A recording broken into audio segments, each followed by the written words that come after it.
Hello and welcome to the Tour de France podcast with humansinvent.com. I am Richard Moore and I am with Lionel Burney. Good evening, Richard. And for the last time on this Tour de France, Daniel Froome. Hi, Richard. Final podcast, Daniel. Are you feeling emotional? No, not really. Tired? Yeah, slightly. Yeah. Okay. I think we'll miss him, won't we? We'll miss Daniel. I think we'll definitely miss Daniel. Absolutely. Lionel, where are we? We are in Vaison-la-Romaine, which is where the press room was for the media who didn't want to go up the mountain. Any Davis Cups won here? No Davis Cups won here. It's I don't know even what this building is. It's a technical centre of some description. That's what it said on the gate, but I don't know. There's a sort of an athletics track and some kind of sports field. And there's a huge mountain just behind the sports field. Which is where we've just come from, isn't it? Mont Ventoux is prominent on the near middle distance, I suppose, 20-25 kilometres away. It's pretty, you can see a pretty good view of it anyway. Lovely Provençal evening though, isn't it? Yeah, It's warm beautiful. sun still, looking forward to some kind of nice... Bathing in the warm sunshine. Yeah.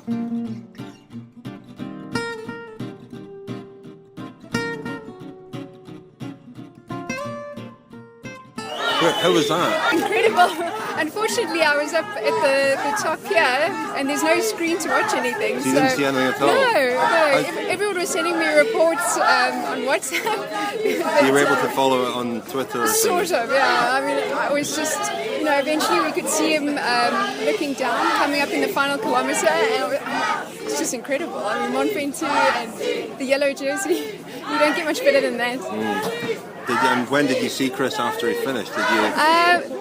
Basically straight afterwards, they pulled him off to the side and managed to come through and got a big hug and a kiss. That was Michelle Cound that you heard from there, the fiancée of Chris Froome, who was at the summit of Mont Ventoux today. Obviously a very happy fiancée. Her man did the damage today. Thoughts on the stage, Daniel? You thought this could be boring stage. Did it live down to your expectations? No, not really, because it was incredibly aggressive. It was so obvious when they were coming to the bottom of the Ventoux that it was going to blow apart in a spectacular way, but just purely because it was so fast and there were so many teams riding aggressively. I'm not sure what it is about this Tour de France which is made for such aggressive racing. I think it might have been that they slotted into that groove very early in Corsica, and they sort of came, armed to the teeth, almost ready for battle.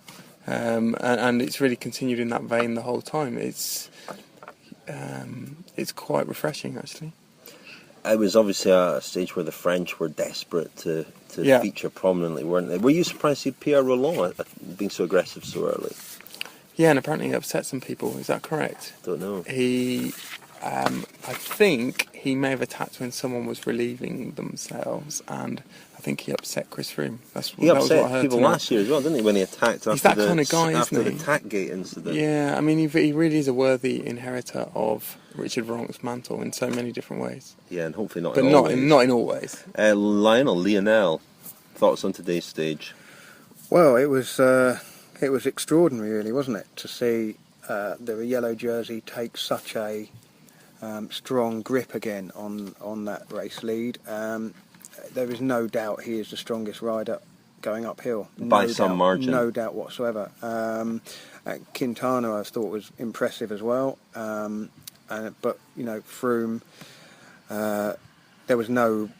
I don't think it would have crossed his mind to have gone all the way to the top of Quintana. He had his eyes on the stage win as well as taking as much time as possible overall. He kept talking to Quintana, and I wondered at one point if he was saying, you help me distance Contador, you can have the stage win. These kind of deals have been hatched in the past, but clearly not. He was just trying to get him to go faster, I think. That was his intention. His intention was to give the stage to Quintana, but Quintana couldn't follow. Is that right? Yes. Where do you hear that, Daniel? Because that's not what Froome said. That's what Froome said in the press conference, Rich. I was in the press conference, he didn't say that. I think he did. Were you sure you were paying attention? I thought I was paying attention, but I was maybe too He busy involved in a Twitter spat. Or he might have said that in the mix zone. He certainly dropped heavy hints to that effect. We all know. I didn't pick up on that. We all know the rules. No gifts on Mont Ventoux. No gifts. Yeah, no gifts. You're listening to the Tour de France podcast with humansinvent.com and Sharp. We were up on the mountain, as we said, and we'll just play now a little clip of the sounds of Mont Ventoux, and of this was I just stuck my recorder out while Froome went past. We were some distance from the crowd. We were on a ledge above the crowd, so we were a bit away from them. But the helicopter was overhead. You could hear the thwacking of the blades, and it was pretty dramatic. And hopefully some of the atmosphere will come across in this clip.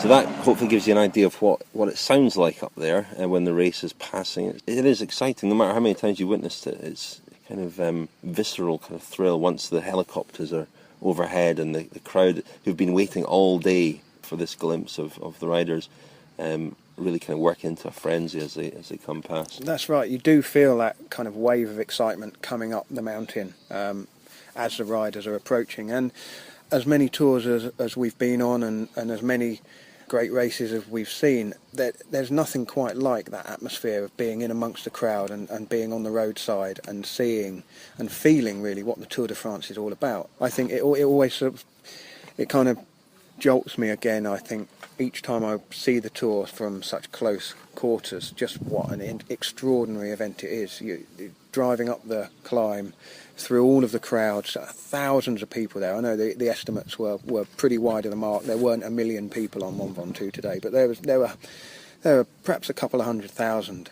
That's a bit peasant. That's a bit harsh, Lionel.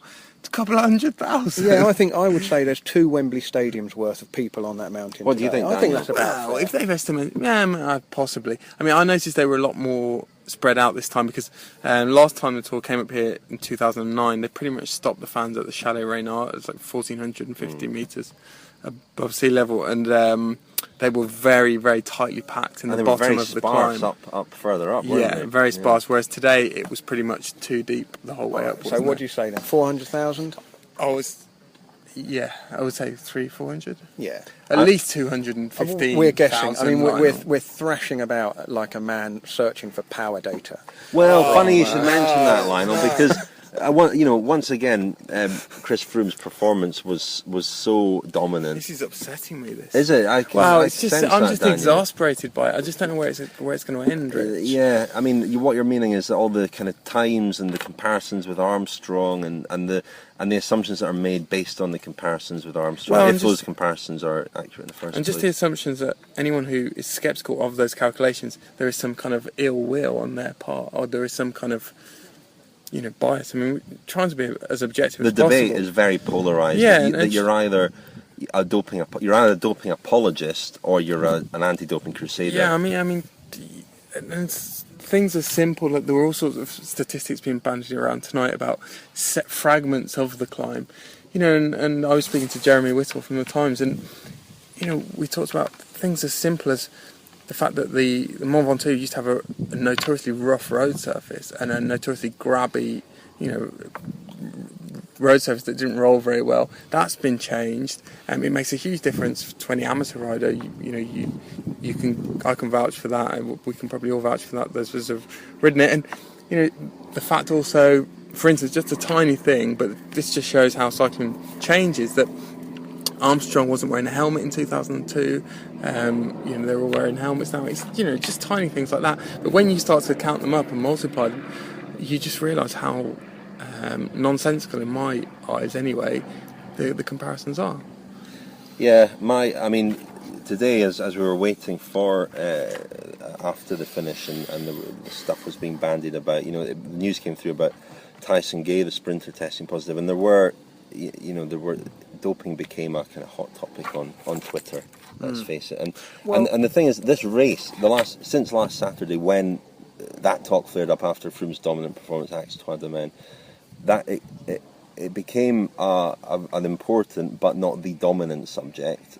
While the race took centre stage again, it has been a great race. Now we've got a week to go. If Froome is this dominant, it will be the dominant topic, won't it? Well, it will, but the difficulty is that we're basing, or the suspicion of performance is what we're debating. Basically, we're looking at how somebody rides in the race and using that, almost sort of laying that sort of sheet of tracing paper over the history of the sport and trying to see where the patterns line up. And if you are of the mind that you think that dominant performance definitely equals doping, then you can see where the questions come from. My frustration is that Froome was asked in the press conference on the rest day whether he is doping, and he said no, he's not doping. Now, what more can he really sort of say?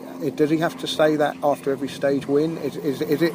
Do we have to have the kind of back and forth, kind of, almost like as a tennis rally, asking the same question time and time again and getting the same answer? Where does that actually get us? I mean, on Froome, no investigative reporting is really. Well, it's very difficult to do any investigative reporting because we've not really been fed any kind of scraps to go on yet. I mean, with Armstrong, that's how investigations start. Yeah, you hear something, or you're tipped off about something, or you have a suspicion that you follow. Yeah, and that's what's kind of been lost, I think. Yeah, and I think it's at the moment it seems like a war. It seems like the believers, non-believers. I think what there is here is I think we all share the same frustration that we can't know, and we all want to know because, on a certain level, we're all suspicious. We're all, certainly sceptical. We're sceptical because of the history of the sport, and we're, by nature, sceptical of anyone who is dominant, like Lionel said. But the frustration is not being able to validate or verify those suspicions, not having the tools available, and also being sold, for instance, these comparisons as ways to there's a vacuum, ascertain, and into that vacuum, this statistical information. It's not going to answer our questions.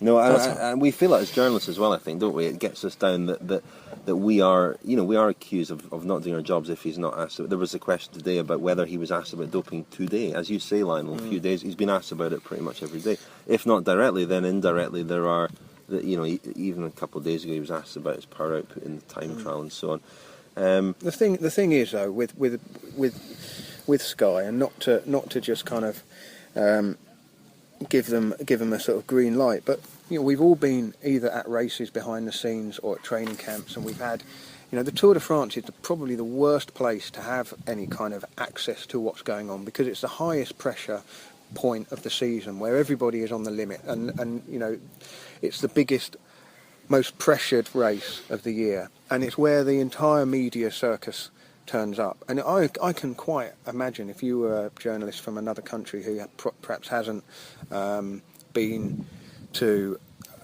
see Sky at some of the press events they've had, or been up to Manchester to meet these people and talk to them and actually build up. And I'm talking about over a number of years, not just this year, but going back to the genesis of the team.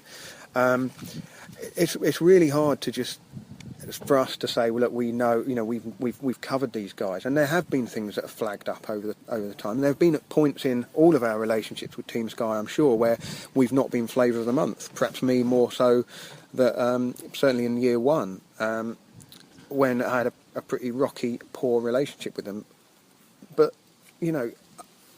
we've been fairly persistent in trying to build relationships with people and actually ask the questions. What are the methods? And scratching away at the surface, keep scratching away at the surface. You would have expected to see something at this point that maybe it would be a rider who's left the team, a disgruntled rider who's left the team. Think of all the riders who left Armstrong's team and tested positive pretty soon after leaving Armstrong's team.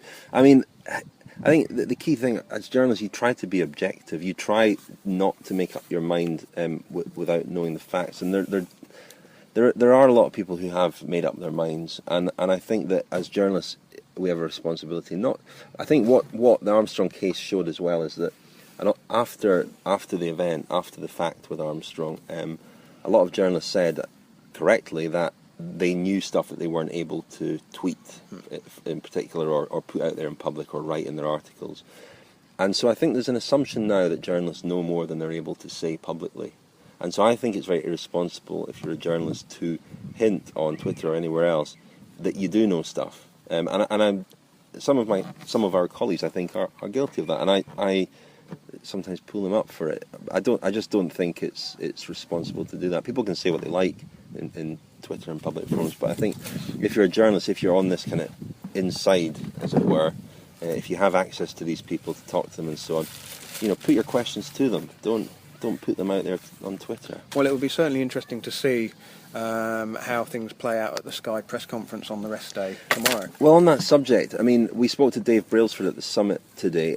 He was happy, but quite tetchy. I think it's fair to say he was like this last year at the Tour. There were moments where the stress seemed to get to him a little bit. Not surprisingly, La Toussaint last year, when Froome's acceleration caused some disharmony between him and Wiggins at the summit there, Dave was fairly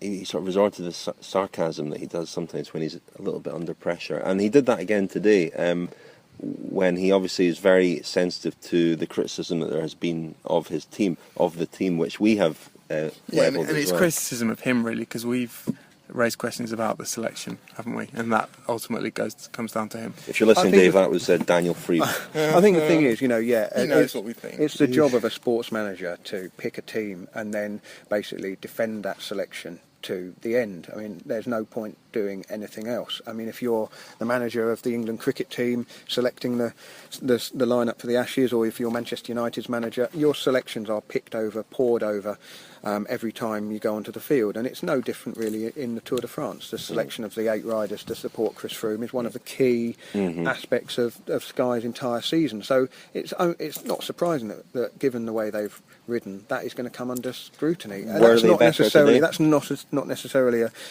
criticism of them as individuals overall. It's just an assessment of their form in this Tour. Well, were they better today? I mean, I thought that Peter Kenyuk once again was immense. Really, Richie, when he swung over, having done his turn, he almost kind of came to a halt. Actually, Richie Porte then took over. They are fortunate to have the best climber by some distance in their team, because Richie Porte was starting to slow at 7, and that's when 7 kilometres to go, and that's when Froome really took matters into his own hands, and he was able to. I think the key thing on the team selection there, and what the other riders are doing, is we don't see everything that those other riders are doing, and so I get the feeling there may have been been a bit of reassignment of roles in the team as the race is evolving, and people who perhaps somebody like, say, David Lopez, who you would have expected to have played a bigger role on the climbs, has perhaps had his role reassigned, and they may well be very pleased with how he's adapted to being given a different role. But I don't think you could necessarily say that was the job we would have expected him to come into the Tour to do. And Rich, by normal standards, a team leader left on his own 8 kilometres from the top of a special category climb, that doesn't look. You wouldn't say that's a fantastic team performance today. Although there was only one other rider with them at the time, which is another. I would suggest that. But like you say, they're very lucky to have by far the strongest rider in the race, who's more than capable of looking after himself at the moment. I mean, I thought Froome was very, it's impressive the way he seemed to be able to dictate what was going to happen on that climb to such an extent. I mean, he was talking to Richie Porte.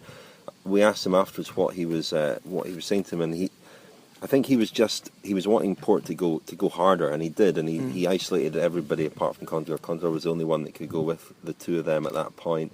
I think he wanted him to just empty himself, and then he would take over, and he obviously had the confidence to do that. And then once he was up the road, he was talking. I asked Brailsford about this. He was talking all the time on his radio to the car, and I'm not. Was he just wondering where Contador was? Or, I don't know. He seemed to have energy to burn anyway. He seemed to be very much in control of the performance. And there have been some very good individual performances by Sky. I mean, Kenyuk has been outstanding, really. Thought perhaps he was weakening this week, the latter part of this week, but today he was outstanding. They do seem reliant on those individual performances at the moment. That if Kenyuk hadn't been on a good day today, then I'm not sure who could have stepped in to do that job. They're really, I'm not going to say they're down to their bare bones, but with 2 guys out, Siutsu I don't think is on particularly great form. I don't think Lopez is maybe climbing as well as he would normally be climbing. So it's not going to be easy for them. It's still not going to be easy. You're listening to the Tour de France podcast with humansinvent.com and Sharp. A reminder that on humansinvent.com you will find lots of great cycling content, articles by the likes of Tom Southam, Rob Penn, an interview by Jack Thurston with Brian Cookson recently. Lots of really good stuff on there. We're going to just sort of look ahead to tomorrow's rest day. Second rest days, especially on the Tour, are when a lot of sort of transfer business gets done, isn't it? There's a lot of... have you heard any juicy rumours? Not too much this year. All the agents are saying that it's very, very quiet. I spoke to Alex Carrera, who has a number of Italian clients, and also Tour Hushov's Juan Antonio Fletcher a few days ago, but he's just had a baby, so he's been out of the picture off the radar for a few days. But he was talking about Juan Antonio Fletcher is looking for a team, obviously because Vacansoleil look as though they're going to go down the plug hole, don't they? Isn't the issue a lack of money other than the big teams? Bacala's funding of Omega Pharma and Sky obviously have got plenty of money, but and it's as far as the teams are concerned, it's a buyer's market. The odds are heavily stacked in their favour because the market is going to be flooded with riders from these teams. Euskaltel is looking more and more likely that they might downsize or disappear, and Vacansoleil will probably disappear, so that's immediately almost, it's over 50 riders that will be on the market. Well, last week I spoke to Andrew McQuaid, son of Pat McQuaid, the UCI president. Andrew is an agent himself, represents a number of riders, including Richie Porte, Geraint Thomas, and a number of others. And I just asked him what his role entails and how important the Tour de France is in terms of getting business done for the transfer window when it opens in August. How important is the Tour for you in your role? Very important because all the decision makers are here, all the team managers are here for most of the race, all the sponsors, all the big riders, so it's the most important event of the year and everyone's here. So what kind of work do you do here? Is it just sort of meeting and greeting, or is this where all the transfer deals are done for next season? A lot of meeting and greeting. You can't actually sign a contract until the 1st of August, so it's just talking and negotiating. The 2 rest days are good for that, meetings, and every morning you talk to people. So who are your sort of A-list clients here on the race? Good few of the Team Sky boys, Richie, Geraint, Pete and Ian, then Amel from BMC, Chris from Avel from Cofidis, a couple of other guys. And in terms of sort of negotiation, how does that kind of play out? Did it just quite informal chats to start with and then you get down to the real business a bit later in the summer? It's pretty informal. Like for the big riders, it's usually they know at this stage where they're going to go, so that's quite easy. And then it's trying to find out what teams they're looking for, so it's informal chats if they're looking for a climber, a sprinter, domestic, whatever it is, and then try to fit people to what they need. So it's not just about the size of the contract in terms of salary. There's a lot of other factors to take into account, such as how a rider would fit in with a team. Yeah, there's a lot of that. It's no matter how much money a rider gets paid for a team, if he's not happy, it's not going to be worth it. So it needs to make sure the team fits the rider and vice versa. And in a sport as political and as sometimes fractious as cycling, I suppose human relationships are the most important thing. So you've got to be able to get on with everybody, whether it's the team owners and directors sportifs and riders. So is that where these relationships are formed? Yeah, these races and all the early season races, it's all races throughout the year. It's that's why I travel a lot to them, just to, even if it's a 5-minute chat, it's worth it just to build that relationship. And in terms of getting new recruits, new riders to represent, how does that work? Is there quite a bit of rivalry between you and the other agents? I can think of Alex Carrera, who's got an equally impressive client list. So are you looking to sort of poach people from other representatives? Nah, I wouldn't say poach. At the moment, the main focus is getting a young rider before they've got a manager and checking out the talent, seeing who's good and trying to get them. That's what most agents seem to do, as opposed to go and try poach riders. Right. So in that case, are you keeping a real close eye on sort of under 23 scene and all of that kind of thing, trying to predict who the next riders will be? Yeah, it's all the big races, the Olympias Tour, Thuringen, all those type of races. We're keeping an eye on those results. So how was it, for example, somebody like Richie Porte, who you represent, how did you kind of develop that relationship from the start? You obviously spotted he was a talent.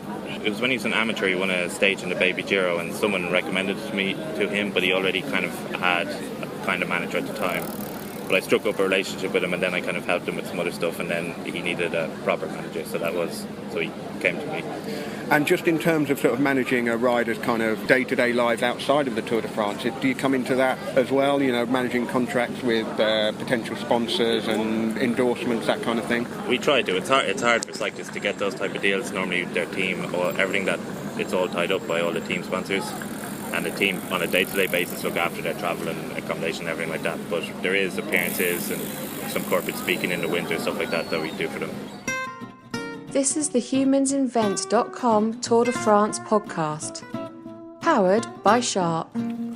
Here we are then in the shadow of Mont Ventoux, kind of. It's just over there behind Daniel's shoulder, actually.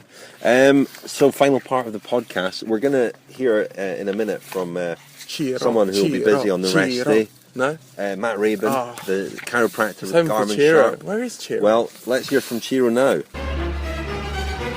And now, Pedaler de Charme. Thank you, Chiro. Pedaler de Charme. Any nominations? Can I go for a Pedaler sans charme? Oui. Without charm tonight? Yeah. I noticed today, Bauke Mollema, he's the reincarnation of Fernando Escarpin. Yes, I thought that as well. He really is. Yes. The hunchback and the very pointy nose. He really is exactly like him. He's like a crab. He can't help his nose. No, he can't. Punching sideways And up the mountain. he's a very nice chap by all accounts. But Fernando he really Escarpin is, was a Kelmy climber of the 90s, really wasn't he? crab-like climber, wasn't he? Not pretty to watch. No. Yeah, Mollema, I think he was right on the limit there. And Yeah. that always brings out the worst sort of...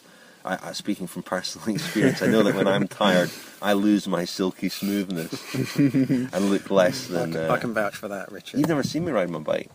No, I was thinking more generally. And you've seen me ride my bike now, but not in my pocket. Depleted. Yeah, I was riding on one leg at the time. I hope so, because the wattage that day wasn't very impressive.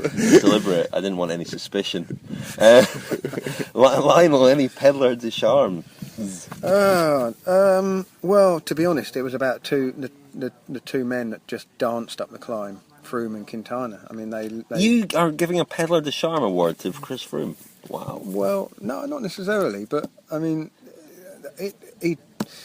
He's effective. he is incredibly effective. He is incredibly I think that's effective. the I mean, best thing he's got a sort of, he's almost like a chameleon with his pedalling style, isn't he? I mean, depending on what position his hands are on the bars, it all looks completely different. It's like a shape-shifting, some kind of... I'm struggling a bit here, but he's a sort of chameleon figure. It looks different every time you look at him. Whereas, Did we decide what pasta shape he most resembled? No, I don't think we did. was he not? Who was Fusilli? I can't remember, but it might have been. No, I think we said Froome was more like Linguini. Linguini, perhaps. Yeah. Whereas Quintana would be Penny. Anyway, it's been a long tour. Quintana, smooth as anything. Again, looks very good. Dan Martin of Garmin-Sharp as he slid out the back. Again, sort of Escartin-like. Yes. He's kind of nodding. Yeah, a bit more like a woodpecker. It looks like he's not very... In fact, a woodpecker wouldn't be a bad nickname for Dan Martin, woodpecker. He looks like he's got a 9 centimetre stem or something. He looks very kind of hunched up on the bike. It's not very stretched out. It's just his style. Do you like that woodpecker? That's good. Yeah, I like that. quite like that. Get that going. I remembered as I was up on Mont Ventoux today. I can't remember if you were there, Daniel, but the last time I was there in 2009, I found myself standing at the Tom Simpson Monument with Tom Simpson's daughter. She appeared. Yes. I was there with Peter Cousins. Yes. And she appeared, and she'd ridden up the mountain. And all that. Then Greg LeMond appeared over the hill. Yes. And he had a chat with Tom Simpson's daughter. Were you there? No, I was down the mountain again. That was a very memorable incident. Yeah. And Greg LeMond was up there again today. Yeah, I saw him in a very nice Lacoste polo shirt. Going back to Dan Martin. Pedaler de Charme, Greg LeMond. Going back to Dan Martin, this is something I've always meant to ask the Garmin-Sharp riders. They call him Crosswinds, and I'm not sure whether this is sarcastic. Yeah, his nickname, it certainly was for a period. It was Crosswinds, and I'm not sure whether that is some slight on his ability in those conditions, or whether he's surprisingly good. Interesting little thing I'm just thinking about Greg LeMond. I don't think he would ever have ridden up Mont Ventoux in the Tour de France, would he? He might have ridden up in the Tour de France, Richard, but I'm not sure about the Tour de France. Don't. That's a form of, racism to pick on my accent, Daniel. Would Less he not? of the Let me think. anti-Scottishness, please. No, you're right, Richard. 87 he wasn't wouldn't have been riding. there. So I don't think he would have ridden up Mont Ventoux. No, He might have done it in the Dauphiné. Didn't get this far in the 94 tour, did he? And yeah, I've seen him on the summit twice during the tour. That's remarkable. Great stuff. pub quiz question, maybe. So that's Peddler de Charme. I'll nominate Jonathan Yver, who was last man up the climb. What about Sagan's wheelie? Oh, God, yes. Sagan's wheelie was great just before he was caught by the bunch. A Garmin-Sharp rider as well, I think it might have been Jack Bauer, did a great wheelie going past the kind of VIP bit just near, about 150 metres from the summit. Yeah. Sustained it for a good 20, 30 metres, and then handoff, waved at the crowd. Terrific response to that. I think it was Jack Bauer. If it was, and we were talking about Jack Bauer, weren't we? Because in, 3 years, he's gone from the Tour series he's of gone Criterium from acting races. in a hit American TV series. But he's also, before that, he was a personal trainer in New Zealand and a bike courier, not long before that. Now, the guy that told me that was somebody we'll hear from now. I did an interview the other day with Matt Rabin, who is a chiropractor, not a role that every team has, chiropractor, but he's worked with Garmin-Sharp for a few years now, and I just asked him a little bit about his work and why he is particularly useful. Well, and he's considered to be one of the top 15 chiropractors in earners professional cycling. yeah, and also he'll be busy tomorrow, I imagine, on the rest day. I'm here with Matt Rabin outside the Garmin-Sharp team bus. Now, Matt is a chiropractor at Garmin-Sharp. How long have you worked with the team, Matt? 6 years, 7 years, since 2008. Am I right in thinking that when Bradley Wiggins joined the team in 2009, you two realised you'd been at school together? We did realise we were at school together. Well, actually, a mutual friend of ours, Gary Beckett, was talking to me during 2006 when I was working at the Track Worlds with the American team. He said about this lad that Brad was from London. I thought he was from Manchester, and he said, no, he's from London. He's from your neck of the woods. I said, where's that? He said, Maida Vale, Kilburn, round there. I said, what school did he go to? So he texted him, asked him what school he went to. I said, it wasn't the red-headed chap in the year below me with he's the year below you. He was the year below me with the Kenny Dalglish trench coat that all the kids wanted, and he had it. So I remembered this ginger lad in the year below called Brad, and he remembered me being a year above, and that was it. Random, like very random. 20 years later, ended up on the same team. Did he not remember you as a bit of a bad lad? Is that...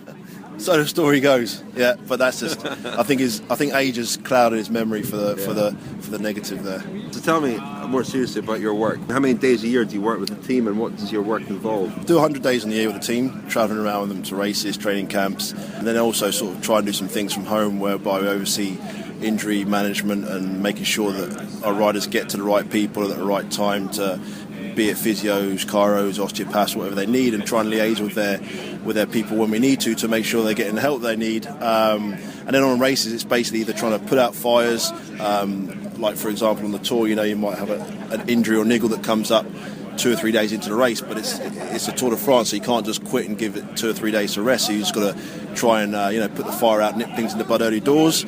Longer term stuff, if you've got guys out injured, trying to liaise with them and make sure that they sort of get through it and see the outcome that is getting back on the bike and being back to their best. You work with footballers as well, don't you? I wouldn't say I work with footballers per se. It's a very small part of what I do, but last season I was just down at West Ham. I did a little bit of work up at Everton with 1 or 2 players. I mean, but in sport, the majority of my sporting working chiro life is with these guys. But you must have experience of having worked with other elite athletes as well. And how do cyclists compare to them? How do the demands of the sport compare to? Well, the thing is about cycling is like if you're on a race will be a 1 week stage race or a tour, a 3 week stage race, something like this. It's different to a lot of sports because you'll have crashes or you'll have injuries come up and you can't give it that rest. So a lot of the papers and the studies on sports injuries and stuff will say, you need to rest it for X, Y, Z or give it 2 or 3 days rest or what have you. But you don't really we're not really afforded that luxury in this sport. So it's a case of doing everything you can to reset them back in 12 hours, for the next stage and get them back on their bike. Because ultimately, everyone wants to try to get to Paris at the Tour. Everyone wants to try and get through to, the end of a stage race. How does that? I mean, in your normal practice, I would imagine that rest would be something you would prescribe as well. So how, as a chiropractor, as a medical man, how does that the almost inhuman demands put on riders at this level, how does that sit with your kind of medical training and your normal practice? The two kind of dovetail really well because these guys, the human body is a human body fundamentally. These are guys just pushing themselves that much harder and that much longer than people who I would see in everyday practice. But if someone's got a back problem or a neck problem, then the treatment is not a million miles different, because, I mean, you're only, as I say, the body is what the body is, so you're sort of dealing with the same template. It's just that you need to get things accelerated on these races, because it's all about dealing with the pain and optimising performance and making sure that function is adequate in order to perform. That's the same sort of things that people are looking for in everyday life, but more often than not in everyday life you're dealing with more sort of in everyday practice chronic issues that have been there for a long period of time, so you want to try and you are afforded the luxury of a little bit more time with them over a long period of time and see them progression through to rehab and all this. Are there occasions though where you really feel that a rider should stop, and on those occasions, is that the advice you would give the rider and indeed the team? Standing as part of the medical team, my role is to give the advice to the rider and to some of the the management staff as well, along with the doctor who will do the same sort of thing. But we stand together and sort of usually try and have a similar sort of message to give the rider, Come to some consensus. However, it's not unusual in this sport that a rider will say, you know what, I want to carry on going, and you go, well, you're aware of the pitfalls and the pros and the cons of it, and as long as it's typically safe for them to do so, if they can bear the pain, then more often than not, the last call will usually come with the rider. Normally. Do many teams have chiropractors?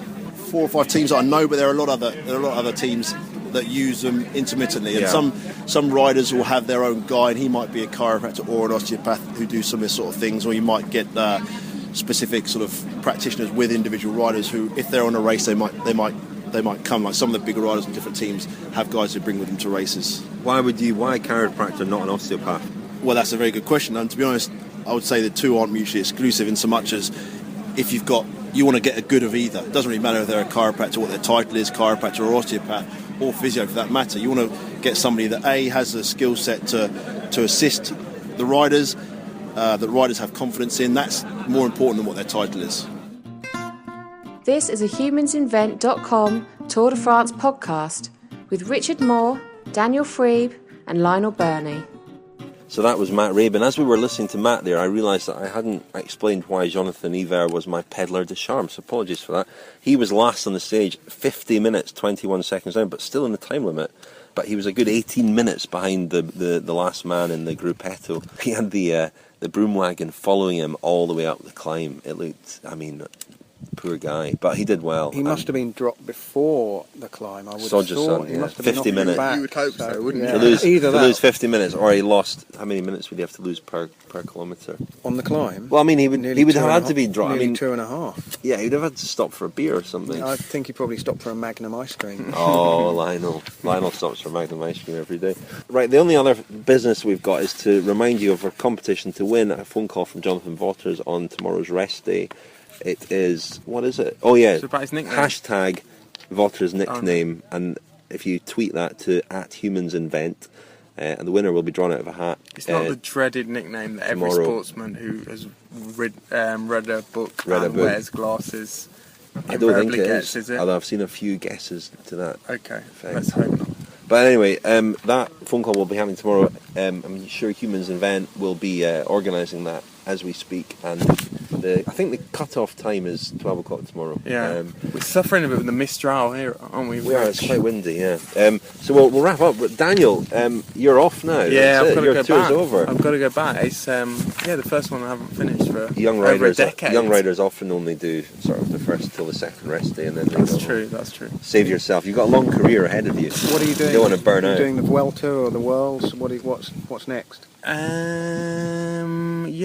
Maybe the Worlds, maybe Tour of Poland. Daniel, why are you going home? I've got to write a book. What book is it? It's a secret book. It's a sequel. Yeah, it's a secret sequel. It's book. a secret sequel book. Yeah. It's one of the rare cycling books that's not authored by Richard Moore. Oh. That's all you need to know. Brilliant. Okay, well, we'll look forward to that. We'll soldier on, won't we, Richard? We're going to soldier on. We're not going to soldier on. We're going to beef it up. We're going to make it better. We're going to. Daniel's no loss at all. He's no Kirienka. We can replace him. We can. We're going to bring in guests every day, from Chiro to Tanman to Wealth. We're going to get a couple of females as well. Who? Just people, Daniel. Like who? Just females.